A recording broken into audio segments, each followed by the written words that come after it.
इस वक्त भारत के पड़ोस में नेपाल का बहुत ही भयानक हाल हो रखा है। मतलब सरकार नाम की कोई चीज है ही नहीं वहां पर। अब पीएम इस्तीफा देकर भाग गए, नेता मंत्री सड़क पर मारे पीटे जा रहे हैं, उनके घर जला दिए गए, वहां के सुप्रीम कोर्ट को फूंक दिया गया, मीडिया के ऑफिस जला दिए गए, बैंक लूटे जा रहे हैं, जेल तोड़कर कैदियों को भगाया जा रहा है।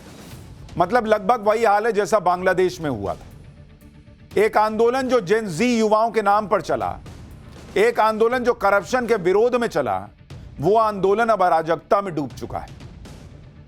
सवाल उठ रहे हैं कि नेपाल का फ्यूचर क्या है, नेपाल को लीड कौन करेगा, वहां पर स्टेबिलिटी कैसे आएगी, और यह भारत के लिए, मोदी के लिए कितना बड़ा चैलेंज हो गया है।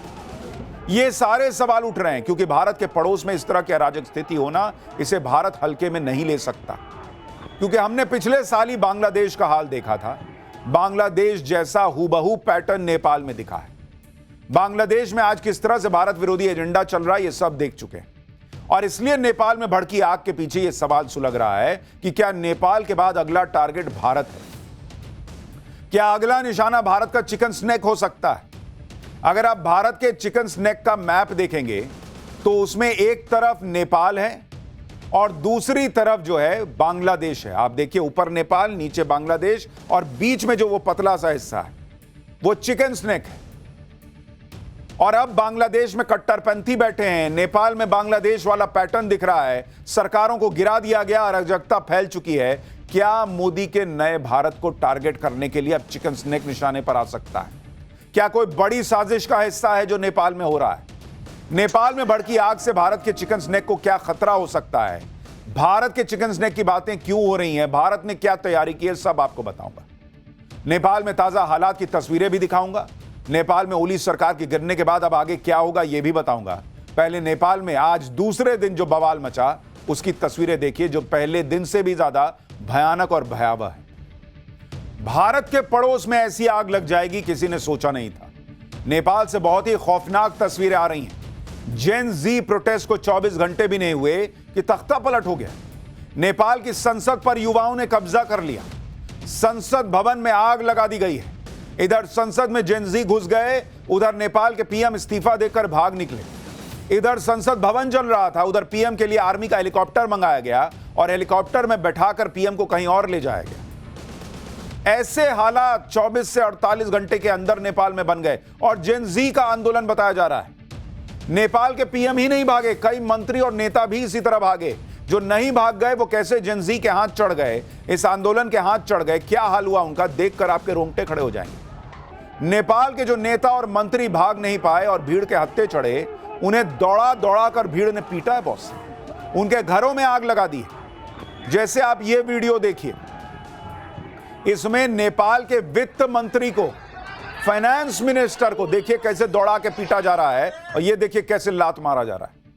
ये वित्त मंत्री विष्णु प्रसाद पौडेल हैं जो प्रदर्शनकारियों से बचने के लिए भाग रहे हैं। आप देखिए, नेपाल के वित्त मंत्री को भीड़ सड़क पर मार रही है और प्रदर्शनकारी किसी की सुनने वाले नहीं। देखिए वित्त मंत्री को कैसे पकड़ा हुआ है, जैसे गली में मारपीट होती है वैसे, और वित्त मंत्री को लात मारकर गिरा दिया गया, पकड़ कर खोपचे में ले गए, भीड़ उधर लेकर चली गई। ये आप तस्वीरें देखिए, क्या नेपाल में स्थिति है कि वित्त मंत्री, देश का फाइनेंस मिनिस्टर दौड़ रहा है, भाग रहा है और लात मारी जा रही है, उसको पटक दिया जा रहा है, मार के गिरा दिया जा रहा है। नेपाल की स्थिति को आप इसी से समझ सकते हैं। एक और वीडियो देखिए जिसमें पौडेल जब नदी पार करके भागने की कोशिश कर रहे थे। आप देखिए, वो आदमी ने सोचा नदी पार करके भाग जाऊं, तो पीछे से लोगों ने आकर पकड़ लिया और पीटने लगे कि नदी पार करके कहां भाग रहे हो, अभी और मारेंगे तुम। लोग इतने गुस्से में थे कि वित्त मंत्री पौडेल के कपड़े उतारकर सड़क पर घसीट रहे थे। ये देखिए हालत, ये नेपाल के वित्त मंत्री हैं, कपड़ा फाड़ दिया लोगों ने, अंडरवेयर सिर्फ बचाया और उसमें उठा के सड़क पे घसीट रहे हैं उसको। प्रदर्शनकारी मंत्रियों को पकड़ने के लिए उनके घरों पर धावा बोल रहे थे, और अगर मंत्री उनकी पकड़ में नहीं आ रहे थे तो घरों में आग लगा दे रहे थे। जैसे आप ये वीडियो देखिए, ये नेपाल के ऊर्जा मंत्री दीपक खड़का का घर है। यहां प्रदर्शनकारियों ने धावा बोल दिया, मंत्री तो बचकर निकल गए, लेकिन उनके घर में नोटों की गड्डियां मिली जिन्हें प्रदर्शनकारियों ने हवा में उड़ा दिया और घर को भी आग के हवाले कर दिया। प्रदर्शनकारियों ने नेपाल के गृह मंत्री रमेश लेखक के घर पर भी अटैक कर दिया। गृह मंत्री होम मिनिस्टर जिसके पास पूरी पावर होती है, जिसकी रिस्पॉन्सिबिलिटी होती है कानून व्यवस्था की, आप देखिए गृह मंत्री का घर अटैक कर दिया और कल ही उन्होंने इस्तीफा दे दिया था। लेकिन प्रदर्शनकारी इतने गुस्से में थे कि उन्होंने गृह मंत्री के घर में तोड़फोड़ की, घर का सामान बाहर सड़क पर पटक दिया और फिर वहां आग लगा दी। देखिए कैसे सब घुस गए, पूरा सामान उठा उठा के बाहर लाए और वहां पे पटक के वहीं आग लगा दी। कोई मंत्री छोड़े नहीं, मंत्री नहीं मिला तो घर छोड़े नहीं, ये हालत थी भीड़ की। यहां तक कि भीड़ ने आज नेपाल के प्रधानमंत्री का घर भी फूंक दिया। केपी ओली के निजी आवास को भी प्रदर्शनकारियों ने आग के हवाले कर दिया। ओली का यह घर काठमांडू बख्तपुर में है, जहां प्रदर्शनकारियों ने घुसकर इसे आग लगा दी। पूरा घर आग की लपटों और काले धुएं से गिर गया। आप तस्वीर देखिए, फुल फ्रेम दिखाइए किस तरह से आग लगाई गई। पीएम का घर है। प्रधानमंत्री ओली के घर को आग के हवाले करने के बाद प्रदर्शनकारियों ने सेलिब्रेट भी किया, डांस करके खुशी का इजहार किया। जलते हुए घर के सामने प्रदर्शनकारी कैसे खुशी मना रहे थे, आप उसकी तस्वीरें देखिए। केपी ओली का हाल वैसा ही हुआ जैसे बांग्लादेश में, आपको याद होगा, शेख हसीना का होगा। नेपाल में सेम पैटर्न दिख रहा है जो बांग्लादेश में हुआ था। शेख हसीना को भी जैसे तैसे लास्ट टाइम पर सेना ने बचाया था, वैसे ही ओली को लास्ट टाइम पर सेना बचा कर ले गई। नेपाली सेना के हेलीकॉप्टर में सवार होकर केपी ओली देखिए कैसे भाग रहे हैं। जैसे शेख हसीना भागी थी वैसे ही केपी ओली भागे हैं। ओली ने आर्मी चीफ अशोक सिगडेल की सलाह पर कुर्सी छोड़ी। बताया जा रहा है कि ओली को इस वक्त नेपाली आर्मी ने गुप्त जगह पर छिपाया हुआ है, लेकिन दावा किया जा रहा है कि ओली नेपाल छोड़कर दुबई चले गए। ओली के इस्तीफा देने के बाद भी नेपाल के लोगों का गुस्सा शांत नहीं हुआ। केपी ओली के खिलाफ नेपाल के युवाओं के दिल में कितनी नफरत भर गई है, आप पहले इसको सुनिए, फिर आपको दिखाता हूं कि भीड़ ने आज जो किया है, आपने देखेंगे तो आपके रोंगटे खड़े हो जाए। इसका मोटिव यही है कि ओली को रिजाइन करें। नहीं, उसको रिजाइन करने से कल जो जितने लोग मरे थे वो वापस आ जाएंगे क्या? तो क्या चाहते हैं आप लोग? वो उसे ना इसी तरह से, जिस तरह से टायर जलाया गया है ना, उसी तरह से जला देंगे ना तो वो खुश हो जाएंगे, सब खुश हो जाएंगे। इसी तरह के भी ओली को जलाएंगे ना तो सब खुश हो जाएंगे। वरना उसको रिजाइन करने से, उसने राजीनामा देने से कुछ नहीं होने वाला। कल जो लोग थे वो वापस आएंगे क्या? जितने मरे बेचारे, इतने साथ छोटे छोटे बच्चे मर गए थे, वो वापस आ जाएंगे क्या? इसीलिए उसे राजीनामा देने की जरूरत नहीं है। खुद अपने आप को आग लगा दे, वो अच्छा बात होगा। फिर सब लोग खुश हो जाएंगे, कोई कुछ नहीं बोलेगा। यही चाहते हैं बस। भी हो जाए, केपी ओली को मरना चाहिए। उसको हम मार दूंगी, अभी की अभी। मैं मारूंगा, मैं देख लो, मैं मारूंगा केपी ओली को, मैं मारूंगा। इतना साना बच्चा मैं मारूंगा, मैं मेरा 24 वर्ष एज है, मैं मारूंगा, मैं सिंगल मारूंगा, मैं सिंगल।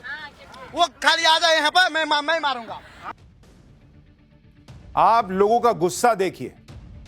कहा जा रहा है ये जेन जी का आंदोलन है, ये सारे यूथ हैं, युवा हैं, पढ़ने लिखने वाले लोग हैं, लेकिन आप इनका गुस्सा देखिए। कह रहे हैं कि मैं देश के प्रधानमंत्री केपी ओली को मैं मार दूंगा। वो लड़की कह रही है कि उसको जिंदा जला देंगे सड़क पर। केपी ओली को तो समय रहते सेना ने बचा लिया, लेकिन नेपाल में भीड़ का आज जो गुस्सा दिखा, उससे कोई बचने वाला नहीं। जिस तरह से संसद भवन को जेन जी ने फूंक डाला, उससे घंटों तक संसद भवन जलता रहा। जबरदस्त धुआं कई घंटों तक दिखा। सिंह दरबार, जहां सारे मंत्रियों के ऑफिस हैं, जहां से नेपाल की पूरी सरकार चलती है, वहां पर कब्जा कर लिया गया और वहां तोड़फोड़ की गई। देखिए कैसे संसद जल रही है नेपाल की। नेपाल के सुप्रीम कोर्ट को जेन जी ने फूंक दिया। इनकम टैक्स के ऑफिस पर हमला कर दिया। कोई ऐसा सरकारी संस्थान नहीं था जहां अटैक नहीं हुआ।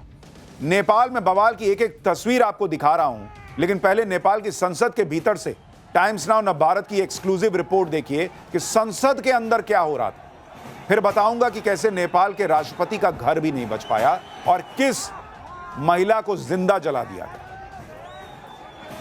तो देखिए किस तरीके से अभी भी जो है कमरों में आग लगी हुई है, अभी भी ये सब कुछ जल रहा है। और ये तमाम लोग जो यहाँ पे पहुंचे हुए हैं, वो उनका मानना है कि जो उम्मीद थी, जिसके लिए लड़ाई थी, वो पूरा कर ली है। देखिए ये गाड़ियां हैं जो आग के हवाले कर दी गई हैं। इसके अलावा देखिए कमरों के अंदर आग है, बिल्कुल हर तरफ जो है आग ही आग है। आपको आग और धुआं, यही दो चीजें जो है ये पूरे पार्लियामेंट के अंदर दिखाई देंगी। जो संसद है उसको आग के हवाले कर दिया गया है इस वक्त। और लगातार ये तस्वीरें आपको यहाँ दिखाई देगी। हर तरफ आग और धुआं है। ये हालात जो है वो नेपाली संसद का है, जो पार्लियामेंट हाउस है इनका, वहाँ के हालात है। ये व्यवस्था परिवर्तन की बात कर रहे हैं और पूरे परिवर्तन में आपको दिखाई देगा किस तरह से पूरे इस इलाके को आग के हवाला किया। देखिए पूरा जो है आपको सिर्फ धुआं ही धुआं दिखाई देगा हर तरफ। सिर्फ संसद भवन की बात नहीं है, भीड़ ने तो वहां के राष्ट्रपति का घर भी नहीं छोड़ा। प्रदर्शनकारियों का गुस्सा राष्ट्रपति रामचंद्र पौडेल के घर पर फूटा। प्रदर्शनकारियों ने राष्ट्रपति पौडेल के घर पर भी कब्जा किया और उनके घर को आग लगा दी। इस वीडियो में आप नेपाल के राष्ट्रपति आवास को जलते हुए देख सकते हैं कि प्रेसिडेंट का घर जला दिया। ऐसा नहीं है कि सिर्फ मौजूदा सरकार के मंत्रियों पर ही गुस्सा फूटा, सिर्फ उन्हीं की पिटाई हुई या उन्हीं के घर जलाए गए। चाहे मौजूदा मंत्री हो या पूर्व नेता, सब पर भीड़ का गुस्सा फूटा। पूर्व प्रधानमंत्रियों के घरों पर भी अटैक हुआ और इसलिए भी सवाल उठ रहा है कि अगर मौजूदा सरकार के खिलाफ गुस्सा था तो समझा जा सकता है सारे पूर्व प्रधानमंत्री, नेता, सब पर गुस्सा कैसे। इस वीडियो में प्रदर्शनकारी जलते हुए टायर जिस घर के अंदर फेंक रहे हैं, यह घर नेपाल के पूर्व प्रधानमंत्री पुष्पकमल दहल प्रचंड का घर है। नेपाल के एक और पूर्व प्रधानमंत्री हैं झलनाथ खनाल। उनकी पत्नी को तो जिंदा जला दिया लोगों ने। पूर्व प्रधानमंत्री झलनाथ खनाल के घर में भी आगजनी हुई। प्रदर्शनकारियों की भीड़ ने उनके घर को आग के हवाले कर दिया। जिस वक्त झलनाथ खनाल के घर को आग लगाई गई, उनकी पत्नी राज्य लक्ष्मी चित्रकार घर में ही थी। दावा किया जा रहा है कि प्रदर्शनकारियों ने झलनाथ खनाल की पत्नी को घर के अंदर बंद करके आग लगा दी, जिनकी जिंदा जलकर मौत हो गई। और इसलिए सवाल उठ रहा है कि क्या यह जेन-ज़ी का सिर्फ प्रदर्शन है या इसके पीछे बहुत बड़ी साजिश है। ये कौन से युवा हैं जो किसी को जिंदा जला दे रहे हैं। आपका गुस्सा हो सकता है, समझ में आता है, लेकिन आप किसी को घर में बंद करके महिला को जिंदा जला रहे हैं। पूर्व प्रधानमंत्री की पत्नी है, यही दोष है। आप कह रहे हैं कि ओली को मैं सड़क पर मार दूंगा, मैं जिंदा जला दूंगा। इसी तरह से आप देखिए कि नेपाल के पूर्व पीएम शेर बहादुर देउबा भी भीड़ के गुस्से का शिकार बने। यह वीडियो देउबा के घर पर हमले के वक्त का है, जब प्रदर्शनकारियों ने उन पर और उनकी पत्नी पर हमला कर दिया। इस हमले में जो वीडियो सामने आए हैं उसमें भीड़ देउबा और उनकी पत्नी को पीट रही है और वो लहूलुहान हालत में दिख रहे हैं। ये पूर्व प्रधानमंत्री हैं नेपाल के देउबा, और उनकी पत्नी आरजू देउबा नेपाल की विदेश मंत्री भी हैं। आप सोचिए कि महिलाओं को भी नहीं छोड़ा जा रहा भाई, उनको भी मारा पीटा जा रहा है, जिंदा जला दिया जा रहा है। नेपाल में 3 बड़े और मुख्य राजनीतिक दल हैं और तीनों के ही खिलाफ नेपाल में प्रदर्शनकारी बवाल काट रहे हैं। आज प्रदर्शनकारियों ने ओली की पार्टी सीपीएन यूएमएल के दफ्तर पर भी अटैक किया। वहां पहले जमकर तोड़फोड़ मचाई और उसके बाद दफ्तर की बिल्डिंग को आग के हवाले कर दिया। काठमांडू में प्रदर्शनकारियों ने कम्युनिस्ट पार्टी के मुख्यालय पर भी धावा बोल दिया और कम्युनिस्ट पार्टी का झंडा फाड़ दिया। इसका वीडियो भी वायरल हो रहा है। प्रदर्शनकारियों की भीड़ ने आज नेपाल कांग्रेस के दफ्तर पर भी अटैक किया। पहले जमकर तोड़फोड़ मचाई और फिर पूरी बिल्डिंग को आग के हवाले कर दिया। सवाल इस अराजकता पर भी उठ रहे हैं, क्योंकि सरकार के खिलाफ गुस्सा तो समझ में आता है, लेकिन बाकी नेताओं के घर जला देना, सुप्रीम कोर्ट जला देना, होटल जला देना, मीडिया के ऑफिस जला देना, बैंक लूट लेना। भाई बैंक क्यों लूट रहे हो तुम? अगर तुम देश को बचाने की लड़ाई लड़ रहे हो तो देश के बैंक क्यों लूट रहे हो? जेल से कैदियों को छुड़ा लिया गया, जैसे बांग्लादेश में आपको याद होगा खूंखार कैदी जेल से छुड़ा लिए गए थे। सेम पैटर्न नेपाल में दिख रहा है, वहां भी कैदी जेल से छुड़ा लिए गए। ये कौन सा प्रदर्शन है बॉस? ये लोगों को समझ में नहीं आ रहा है कि ये क्या सिर्फ जेन-ज़ी का आंदोलन है या ये हाईजैक हो चुका आंदोलन है। सवाल पूछा जा रहा है कि शांतिपूर्ण तरीके से शुरू हुए प्रदर्शन को भड़काया किसने और इस लेवल पे कौन ले गया है कि लोगों को जिंदा जला देने में इस भीड़ को आनंद आ रहा है? किसकी साजिश है इसके पीछे? क्योंकि आप ये देखिए कि काठमांडू में प्रदर्शनकारियों ने सुप्रीम कोर्ट में आग लगाई। नेपाल में विरोध के नाम पर काठमांडू के हिल्टन होटल को आग के हवाले कर दिया। होटल क्यों जलाए भाई? होटल का क्या काम? देश में आपको लगता है भ्रष्टाचार है, आपको लगता है सोशल मीडिया क्यों बंद कर दिया? होटल ने क्या किया था तुम्हारा? होटल क्यों जला दिए? नेपाल के सबसे बड़े मीडिया हाउस की बिल्डिंग को आग लगा दी। जहां नेपाल के बड़े अखबार काठमांडू टाइम्स, कांतिपुर पब्लिकेशन जैसे मीडिया हाउसेस के दफ्तर हैं, देखिए उसको फूंक दिया। मतलब कोई सिरपैरी नहीं दिख रहा है इस आंदोलन का। अब जिसको मन उसको आग लगा दे रहे हैं, जिंदा जला दे रहे हैं। खबर है कि प्रदर्शनकारियों ने अब बैंकों को भी निशाना बनाना शुरू किया। काठमांडू में राष्ट्रीय वाणिज्य बैंक और हिमालयन बैंक को निशाना बनाया गया, जहां लोगों ने बैंक में घुसकर तोड़फोड़ मचा दी और लूटपाट कर दी। ये कौन सा जेन-ज़ी है भाई जो बैंक में लूटपाट कर रहा है? लोगों को जिंदा जला रहा है। नेपाल में जो विरोध प्रदर्शन सोशल मीडिया बैन के खिलाफ शुरू हुआ, फिर इसने भ्रष्टाचार के खिलाफ आंदोलन का रूप लिया, उसने नेपाल में आज अराजकता मचा के रख दी। नेपाल में कानून व्यवस्था किस तरह पूरी तरह ध्वस्त हो चुकी है, आप तस्वीरें देखिए। ये तस्वीरें काठमांडू की कैलाली जेल की हैं, जहां प्रदर्शनकारियों ने अटैक कर दिया और जेल की गाड़ियां तोड़ दी। जेल पर हमले के बाद पुलिस और जेल स्टाफ जान बचाकर भागे और जेल में बंद सैकड़ों कैदी फरार हो गए। अब अगर ये आम लोगों का आंदोलन है, ये कौन से आम लोग हैं बॉस जो कैदी को छुड़ा ले रहे हैं? ये सवाल मन में नहीं आएगा। ये सवाल पूछने की बजाय इस आंदोलन की तस्वीरें दे रही हैं कि कौन से आम लोग हैं जो किसी आम आदमी को जिंदा जला दे रहे हैं, कौन से आम लोग हैं जो बैंक लूट ले रहे हैं, ये कौन सी आम पब्लिक है जो कैदी को छुड़ा ले रही है। नेपाल के कोटेश्वर में तैनात 3 पुलिस अधिकारियों की प्रदर्शनकारियों ने बेरहमी से हत्या कर दी। ये कौन सी पब्लिक है बॉस जो पुलिस को मार दे रही है? आम पब्लिक हत्यारी बन गई। कई जगह पर पुलिस वालों से प्रदर्शनकारियों ने हथियार छीनने की कोशिश की। आप देखिए, बंदूक छीन लिया इन लोगों ने। सवाल उठ रहा है कि नेपाल के लोग अगर सरकार और पॉलिटिकल सिस्टम से गुस्सा है तो प्रदर्शन के नाम पर कानून व्यवस्था को चुनौती क्यों दी जा रही है? और कौन सी नॉर्मल पब्लिक होती है बॉस जो किसी को भी मार देती है? आम आदमी का हाथ कांपेगा किसी को जिंदा जलाने में, ये लोग जिंदा जला दे रहे हैं। इन सवालों को हवा देने वाले वीडियो भी सोशल मीडिया पर पोस्ट किए जा रहे हैं। आप वीडियो देखिए जिसमें शांतिपूर्ण प्रदर्शन चल रहा था, फिर इन लोगों के पीछे अचानक से सैकड़ों बाइकों का रेला आ गया। ये देखिए बाइक। कहा जा रहा है कि नेपाल में पहले शांतिपूर्ण प्रदर्शन शुरू हुआ था। उग्र और हिंसक बनाने में इन बाइक सवारों का हाथ है, जिन्होंने शांतिपूर्ण प्रदर्शन को हाईजैक करके हिंसा मचानी शुरू कर दी। और इसलिए नेपाल में जो हो रहा है उसको लेकर सवाल उठ रहे हैं कि क्या इसके पीछे बहुत बड़ी साजिश है और क्या यह साजिश भारत को भी निशाना बनाएगी। नेपाल को इस तरह से जलाने के लिए क्या कहीं से ऑर्डर आया? क्या कोई सीक्रेट ताकतें इसके पीछे लगी हुई हैं? नेपाल में आगे क्या होने वाला है, अब इन सब पर बातें हो रही हैं। इसी बीच नेपाल के एक नाम की बड़ी चर्चा हो रही है और दावा किया जा रहा है कि यही नेपाल का अगला पीएम होगा।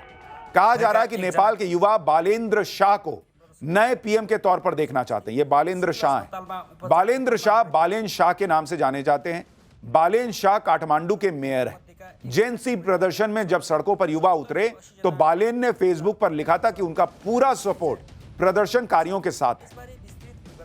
अब यह समझिए कि बालेन शाह है कौन और क्यों नेपाल के युवाओं को बालेन शाह में ही भविष्य का नेता दिख रहा है। बालेन शाह ने राजनीति में आने से पहले एक रैपर और कलाकार के तौर पर अपनी पहचान बनाई थी। रैप के जरिए युवाओं के मुद्दों को, उनकी परेशानियों को आवाज दी। इस वजह से बालेन शाह युवाओं में बहुत मशहूर हैं। बालेन शाह ने सिविल इंजीनियरिंग में अपना करियर बनाया। साल 2022 में वो मेयर का चुनाव निर्दलीय लड़े और बड़ी बड़ी पार्टियों को हराकर चुनाव जीता। दावा है कि मेयर के तौर पर उन्होंने साफ सफाई, स्कूली शिक्षा में सुधार पर काम किया। यही सब वजह है कि नेपाल में तमाम सोशल मीडिया, खासकर फेसबुक के पोस्ट बालेन के समर्थन में अटे पड़े, जिसमें लोग मेयर बालेन से इस्तीफा देकर राष्ट्रीय नेतृत्व संभालने की मांग कर रहे हैं। सेम वही पैटर्न दिख रहा है जो बांग्लादेश में था, जहां मोहम्मद यूनुस के लिए कहा जा रहा था कि बॉस आप संभालिए। जेन जी अपनी टाइमलाइन पर प्रिय बालेन अभी नहीं तो फिर कभी नहीं लिखकर उन्हें एक नई राजनीतिक पार्टी बनाने और देश को नई दिशा देने की गुजारिश कर रहे हैं। बालेन शाह उस वक्त भारत में चर्चा में आ गए थे जब उन्होंने भारत की फिल्म आदि पुरुष की रिलीज पर रोक लगा दी थी, क्योंकि फिल्म में माता सीता को भारत की बेटी कहा गया, लेकिन कोर्ट में उनका आदेश नहीं टिका। इसके अलावा बालेन शाह वो व्यक्ति हैं जो अपने ऑफिस में ग्रेटर नेपाल का मैप लगाते हैं, जिसमें उत्तराखंड, हिमाचल प्रदेश और सिक्किम के कुछ हिस्सों को नेपाल का बताया गया है। इसके अलावा जब KP Sharma Oli SCO meeting के लिए चीन जाने वाले थे तो बालेन ने यह मांग रखी थी कि केपी शर्मा ओली लिपुलेख का मुद्दा चीन के सामने उठाए। लिपुलेख भारत का हिस्सा है जिससे नेपाल अपना बताने में लगा हुआ है। यानी नेपाल में जो आंदोलन चल रहा है उसके पीछे जो बालेन शाह है उसकी नजर भारत को लेकर क्या रखती है, या भारत को लेकर उसकी सोच क्या है, कितनी एंटी इंडिया है, क्या है, वो आपको इन बातों से पता चल रहा होगा। इसलिए मैंने कहा कि जो बांग्लादेश में हुआ, नेपाल में हुआ, पैटर्न मैच हो रहा है। क्या बड़ी साजिश तो नहीं है, कहीं इसके पीछे डीप स्टेट तो नहीं है। बालेन शाह के बारे में एक और दिलचस्प चीज है कि वो सिर्फ नेपाल ही में ही नहीं, इंटरनेशनली भी बहुत मशहूर है। कुछ लोग तो उन्हें अमेरिका का भी करीबी बताते हैं। साल 2024 में बालेन शाह ने नेपाल में अमेरिका के राजदूत से मुलाकात भी की। साल 2023 में बालेन शाह को टाइम मैगजीन ने टॉप 100 उभरते नेताओं की लिस्ट में डाला था। सिर्फ इतना ही नहीं, न्यूयॉर्क टाइम्स ने बालेन की तारीफ वाला आर्टिकल छापा था। यानी बालेन शाह को अमेरिका बहुत पंप करता रहा है। और इसलिए सवाल उठ रहा है कि क्या जो कहा जाता है कि अमेरिका ने, डीप स्टेट ने पहले बांग्लादेश में अपना आदमी बैठाया मोहम्मद यूनुस, और अब क्या नेपाल में अमेरिका अपना आदमी बैठाना चाह रहा है, बालेन शाह। लेकिन भारत के लिए इसका क्या मतलब है? बालेन शाह हो, नेपाल हो, उससे भारत का क्या कनेक्शन? देखिए, नेपाल में जो कुछ हो रहा है उससे भारत के लिए कितना बड़ा खतरा है यह आपको समझना होगा।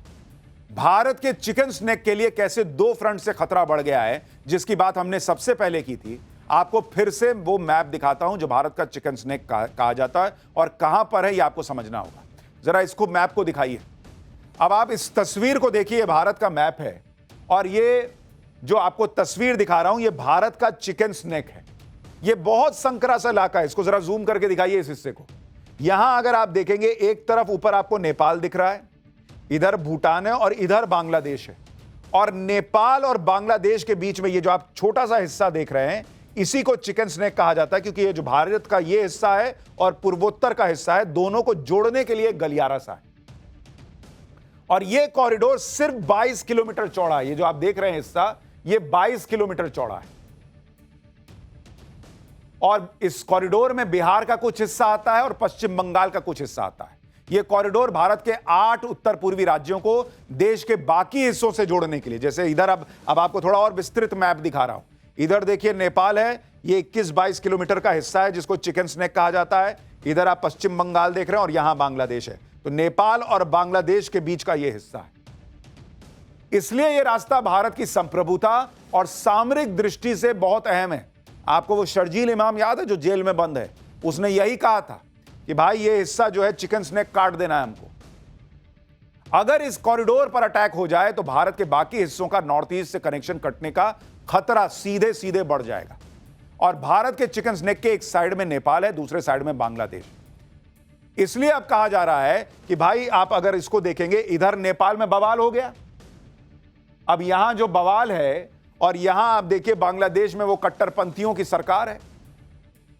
अब सवाल उठ रहा है कि भाई यहां पर डीप स्टेट का आदमी है, और अगर डीप स्टेट का आदमी बैठ गया तो क्या निशाने पर भारत का चिकन स्नेक है? क्या नरेंद्र मोदी को टारगेट करने के लिए नेपाल में जो हो रहा है वो हो रहा है? यह अभी सवाल है। सिलीगुड़ी कॉरिडोर के आसपास करीब 80 छोटे टाउन और गांव हैं।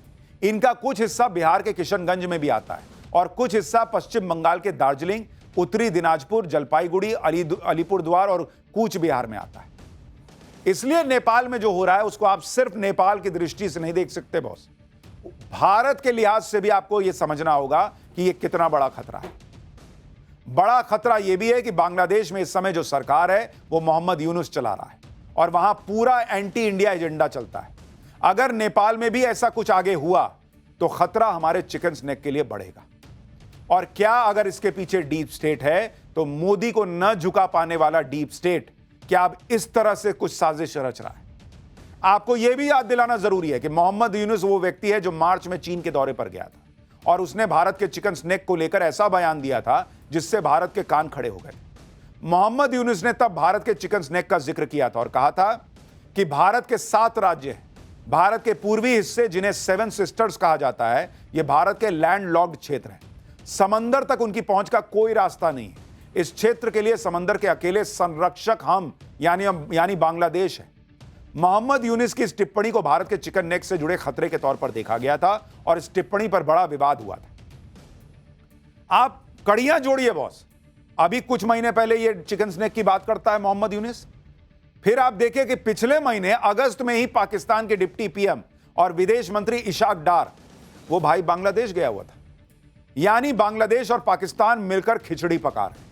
13 साल में यह पहला मौका था जब पाकिस्तान के विदेश मंत्री बांग्लादेश की यात्रा पर गए, वो भी तब जब ऑपरेशन सिंदूर में भारत ने पाकिस्तान की जमकर धुलाई की थी। इसी को देखते हुए पाकिस्तान और बांग्लादेश ने बरसों पुराने कड़वे रिश्तों को भुलाकर तेजी से रिश्तों को मजबूत करना शुरू किया। लेकिन आपके मन में यह सवाल आ रहा होगा कि पाकिस्तान बांग्लादेश को अपने साथ मिलाकर क्या ही कर लेगा, उसे क्या हासिल हो जाएगा? इस सवाल का जवाब है भारत का चिकन स्नेक। इतना ही नहीं, पिछले महीने अगस्त में ही असम के सीएम हेमंत बिस्वा शर्मा ने भी चिकन स्नेक पर मंडरा रहे खतरे की बात कही थी। असम के मुख्यमंत्री ने कहा था कि बांग्लादेशी कट्टरपंथियों का एक वर्ग चिकन स्नेक कॉरिडोर को कमजोर किए जाने के मकसद से उन भारतीय नागरिकों को भड़काने की कोशिश कर रहा है जो सालों पहले पड़ोसी देश से पलायन करके यहां आए थे। सीएम ने दावा किया था कि सीमावर्ती क्षेत्रों, विशेष तौर से धुबरी जिले में लोगों को उनकी मौलिकता की याद दिलाने के लिए एक साजिश रची जा रही है। मुख्यमंत्री ने कहा कि चिकन स्नेक और उसके आसपास रहने वाले अधिकतर लोग मूल रूप से बांग्लादेश से आए थे और बाद में उन्होंने अपने यहां आने के साल के आधार पर भारतीय नागरिकता ले ली। आने वाले दिनों में यह एक बहुत गंभीर सुरक्षा का खतरा बनने वाला है। धुबरी में स्थिति बहुत नाजुक है। आप असम के मुख्यमंत्री के इस बयान से समझ सकते हैं कि कैसे भारत का चिकन स्नेक बांग्लादेश की साइड से तो सीधे सीधे निशाने पर है और अब नेपाल में उठापटक के बाद भारत का चिकन स्नेक दोनों तरफ से घिर गया है। अब आप यह भी समझिए कि नेपाल और बांग्लादेश के कौन से हिस्से हैं जो सिलीगुड़ी कॉरिडोर से अटैच होते हैं और कैसे नेपाल में उथल पुथल सीधे चिकन स्नेक के लिए खतरा है। सिलीगुड़ी के पास भारत की साइड से पानी टंकी है और नेपाल की साइड से काकर भिट्टा। यह बॉर्डर ट्रेड और ट्रैवल के लिए बहुत अहम रूट है। यह भारत और नेपाल के बीच एक लोकप्रिय रास्ता है। पानी टंकी का इलाका पश्चिम बंगाल में है, जबकि नेपाल में काकर भिट्टा का इलाका नेपाल के झापा जिले में आता है। और कमाल की बात यह है कि केपी शर्मा ओली भी झापा जिले से ही आते हैं। यानी सिलीगुड़ी कॉरिडोर से नेपाल के बीच